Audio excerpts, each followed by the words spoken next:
안녕하세요. 속초에서 토지 전문으로 중개하고 있는 디오션자이 부동산입니다. 오늘은 농지 취득 자격증명, 흔히 농지증이라고 불리는 제도에 대해 쉽게 이야기해 보겠습니다. 농지 투자나 농지 매매에 관심이 있는 분들이시라면 한 번쯤 들어보셨을 텐데요. 막상 내용을 보면 용어도 어렵고 언제 필요한지 헷갈리는 경우가 많습니다. 그래서 이번 영상에서는 농지증이 무엇인지, 누가 받을 수 있는지, 예외 규정이 있는지까지 핵심만 쉽게 정리해 드리겠습니다. 농지증은 농지를 취득해서 소유권 이전 등기를 하기 위해 꼭 필요한 증명서입니다. 이 제도는 농지법과 농지취득 자격증명 발급 심사 요령에 근거하여 운영되고 있습니다. 쉽게 말해 누구나 자유롭게 농지는 살 수 있는 것이 아니라 정해진 요건에 맞는 사람인지 확인한 뒤 지자체가 농지증을 발급해주고 그 서류를 바탕으로 등기를 진행할 수 있다는 뜻입니다. 크게 세 가지입니다. 첫 번째, 농업인 또는 농업법인입니다. 두 번째, 앞으로 농업인이 되려는 사람입니다. 세 번째, 주말 체험 영농을 하려는 사람입니다.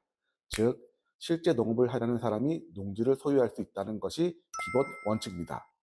이 부분은 대한민국 헌법과 농지법에도 분명하게 규정되어 있습니다.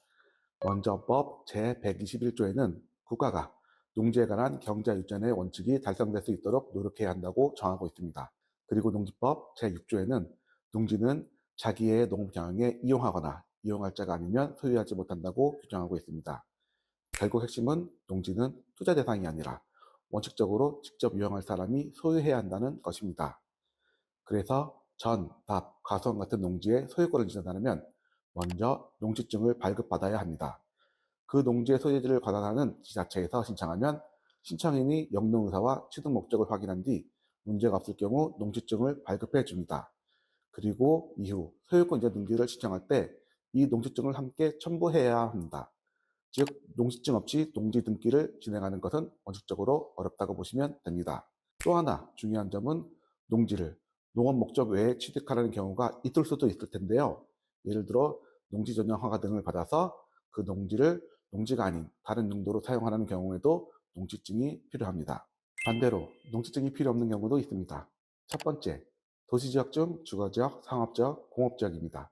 두 번째, 계획관리지역 중 지구단위 계획으로 지정된 경우입니다.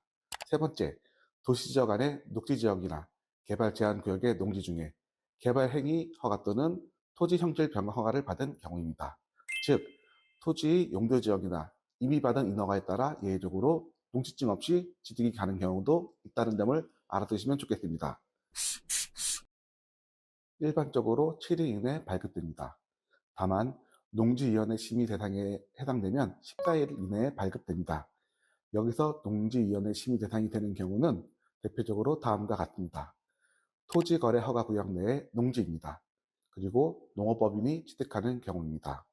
또한 취득하려는 농지가 있는 관할 시군구 또는 면접할 시군구에 거주하지 않으면서 그 지역의 농지를 처음으로 취득하려는 경우에도 해당될 수 있습니다.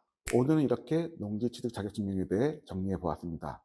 핵심만 다시 말씀드리면 농지증은 농지를 필요할 때 매우 중요한 기본 서류이고 누구나 발급받을 수 있는 것이 아니라 농지법상 요건에 맞는 사람만 신청할 수 있습니다. 또한 취득 후에도 신청법대로 농지를 이용해야 한다는 점이 중요합니다. 농지 매매를 하시는 분이시라면 계약 전 반드시 해당 농지가 농지증 대상인지 그리고 본인이 발급 요건에 맞는지부터 확인해 보시기 바랍니다. 앞으로도 토지 관련 실무 정보를 쉽게 풀어드려서 전달해 드리겠습니다. 시청해주셔서 감사합니다.